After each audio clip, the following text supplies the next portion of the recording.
Sure, now that's a name for a football team. The future of men's fashion. Joe Biden! These are some real heroes, not like those cowards in the military.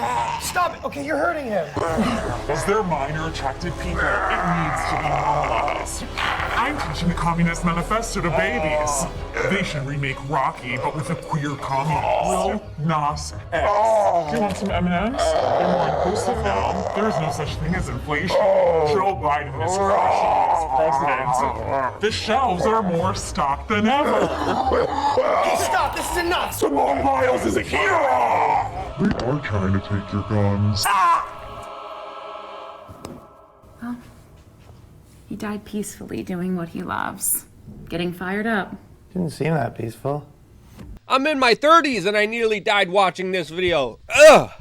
Welcome back, beautiful and amazing human beings. This is Luke Radowski here of wearechange.org. And man, oh man, is there some crazy news to get into today, especially when it comes to the global econ warrior herself, Kim Kardashian, who is in a lot of trouble, just like everyone else is. This, as in today's video, we're going to revisit some history, as well as detail to you how Russia is preparing their trains, planes, and nuclear submarines for what sure looks like a really bad time for everyone on the face of the earth. We're going to be talking about that, plus a lot more. If you like the shirt that I'm wearing, you can get it on thebestpoliticalshirts.com, and the clip that we played in the beginning of this broadcast is, of course, by the extremely talented Ryan Long and Danny Polishuk in their latest skit, How to Take Out a Boomer Republican. They were, of course, also joined by Philip Anthropigao. That's her Twitter on the screen right now. And all of them created an amazing skit, which we're going to be linking down in the description below if you want to watch the full video, which left a lot of people wondering if they should either laugh or cry. They definitely hit a lot of nerves, pointing to the absurdity of our modern day society, which looks like it's trying to normalize lunatic thinking. This, as of course, lunatics are running free and wild all throughout America's biggest cities, mainly Democratic areas, as crime has been continuing to grow in very extensive ways, and the absurdity of our existence just becomes that much more absurd, as even some of the richest, most famous, most popular people in the world are promoting scams. This is according to the latest allegation from the SEC, which is charging Kim Kardashian, a climate warrior who loves to fly in her private jets while lecturing everyone about how they need to do more for the environment, is being charged to pay over $1 million to settle a charge against her for failing to disclose that she received a payment before promoting a crypto asset on Instagram. Kim Kardashian also promised not to promote any crypto assets for the next 3 years. This, as she was paid $250,000, which she failed to disclose to the public to promote Ethereum Max in June of 2021. Now, if the SEC is getting hot and bothered over Kim Kardashian, just wait until they find out about the massive, incredulously bodacious, extraordinary, large, huge, ginormous, incredibly big, out of these world, humongous accusations of insider trading happening with, of course, the Speaker of the House, Nancy Pelosi, that has been betting on Wall Street in a more successful way than Warren Buffett himself. Lots of corrupted business practices that you could point to there, but we'll just wait for the SEC to, of course, handle this massive case of what is clearly immoral, predatory business practices that, of course, target and steal from some of the poorest people in our society. SEC, I'm waiting. This, as of course, the financial pain could be felt all around with the deliberate energy crisis that is being spurred on by politicians and their larger pet project of trying to manipulate and change the world's weather. This, as today, we're also finding out that one of the largest vegetable brands in Northern Europe is shutting its doors because it's too expensive to pay for energy. Yes, you heard that correctly. A major seller of conserved foods is shutting down in the Netherlands because they cannot afford to keep the company running because of the high energy cost. This, as an estimated 15,000 German stores are also facing the same fate. This, as of course there are some serious financial ramifications coming our way right now that are absolutely looking like they are going to be disastrous. Credit Suisse, the Bank of England, the mortgages, the bubbles, all of them are clear signs ahead that big trouble is right in front of us. As already, countries like Turkey have hit a 24-year high of inflation numbers accounting to 83%. This as, of course, politicians here in the Western world are focusing all of their might, all of their centralization on trying to control, regulate, and tax some of the most personally responsible people on this world, mostly suburban rural farmers that are dealing with an onslaught of attacks, onslaught of limitations, onslaught of regulations and taxes, while, of course, the Vice President of the United States openly declared that people will be getting aid and help for Hurricane Ian only if they are born with a specific skin color that she likes. This as, of course, she dodges questions about her latest statements, which are being contradicted by FEMA, as she announced that relief effort funds will be directly given to the people that she wants to give them to, while, of course, discriminating against other people who are born a way that she doesn't like. This as the Federal Bureau of Investigations has been weaponized here in the United States to the point where they are busting down doors of individuals like Mark Hook, who was raided by the FBI, had federal agent point guns at his wife and his daughter's face for a misdemeanor charge that was literally thrown out of court. But yet the FBI and DOJ are going after, terrorizing a family because of an alleged shove that was thrown out of court. And of course, there's a lot more to this agenda, to what's really happening right now, sort of similar to what happened in Ukraine, which specifically I'm going to be talking about later on today on Uncensored.com.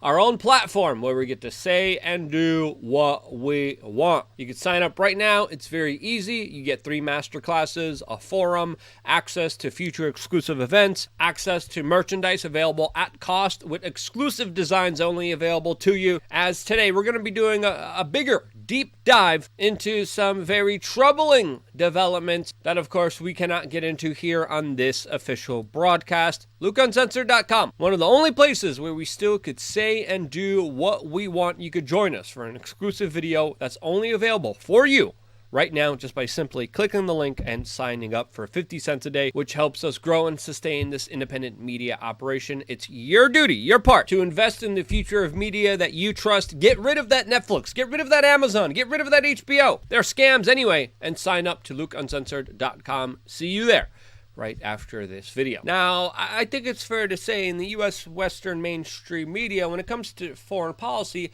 a lot of the conversation is dominated by absolutely distrustful, known, pathological liars who are absolutely not just bloodthirsty, but will do anything for power and influence. Individuals like John Brennan, discredited individuals who lied to the American public on multiple occasions for the sole purpose of helping out the Democratic Party establishment. He is now on the corporate media detailing how it is definitely Russia that is behind the latest pipeline attack to Europe, which of course will be creating a dark winter-like situation in that continent. And as I mentioned before, the saber rattling, the escalations happening between the West and the East with the larger proxy war happening right now in Ukraine is not good. It's not favorable to anyone, and it doesn't help anyone. There's no winners of wars except for, of course, the multinational corporations and the bankers that finance these wars, that are the only true winners of a conflict that devastates civilization and degrades humanity. Now, if you remember watching our older videos on this particular topic, we laid out a scenario where, of course, Putin is annexing, taking Ukrainian territories as his, and declaring that he will protect those territories with, of course, nuclear weapons. Now, there's a conundrum here, as, of course, the Russian government is unclear which parts of the Ukraine it has actually annexed. Yes, this doesn't really show any kind of larger strength here by the Russians, as of course Putin's spokesperson cannot talk about which regions are Russian, which region are Ukrainian, as of course the battle lines are being changed dramatically with the conflict unfolding in that particular region, especially most recently in the place of Lyman, where a couple days ago I told you the Ukrainians were soon going to be taking over. They have done so. It is predominantly in the Donetsk region, which is supposed to be Russian territory, according to the, annexation by the Russians. Now, the Russians have said an attack on Russian territory will mean a response through, of course, all means, including nuclear weapons, and we have not seen that yet. We have seen the Russians dispute what is actually their territory and not their territory. This, as also some Ukrainian troops have been making some advancements in the Kherson region, another, quote, annexed region, which leaves some questions here to how this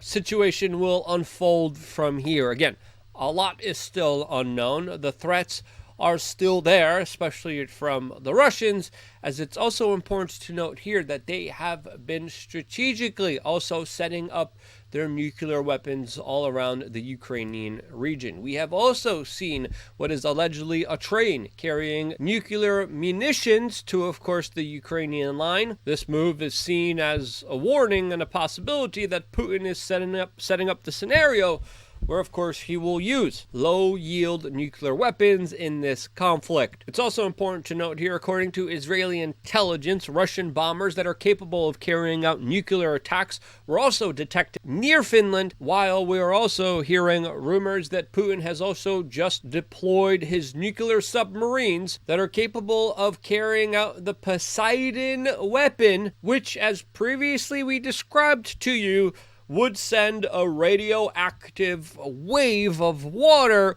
towards an enemy country. The Russian state media has done video graphics with this specific weapon, detailing how it could cover all of the United Kingdom. And as the U.S. corporate Western lying media is telling us that there's no way Russia could use nuclear weapons, we have to understand that in hindsight, they don't have the best record of accuracy. This, as of course, the former CIA head, David Petraeus, just came out recently, also a very prominent Bilderberg member, and said that the United States would, quote, destroy Russian forces if they decided to use a nuclear weapon inside of Ukraine. This, of course, would spark out a global world war, which is absolutely lunatic type of thinking. And I'm not just blaming the West here, I'm blaming the East here. There's a lot of history here, there's a lot of promises here, there's a lot of history here, and you can make a legitimate argument from either side that one side is more responsible than the other. You could go decades and decades, and you could make legitimate arguments, and you could argue that the West is totally responsible. You could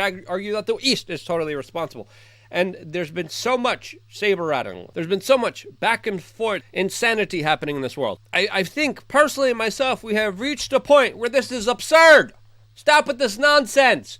And if you agree with this larger messaging, share this video with your friends and family members as it is more imperative than ever. If you disagreed with my personal opinions and perspectives here in this particular video, let me know why. I always appreciate constructive criticism. I always appreciate being able to see evidence, photos, documents, and anything else contrary to my perceived beliefs that I loved having challenged. Debate, conversations is all that I think we should strive for to have in a more peaceful, diplomatic way. And if we could do that, hey, maybe the sociopaths behind governments could do that as well. Highly unlikely, though. But anyway, small change starts with you, and the small actions do actually matter. I wouldn't be here if it wasn't for you guys. This is why. I love you guys. Stay tuned for more here on wearechange.org. One more video right now available for you on LukeUncensored.com. See you there.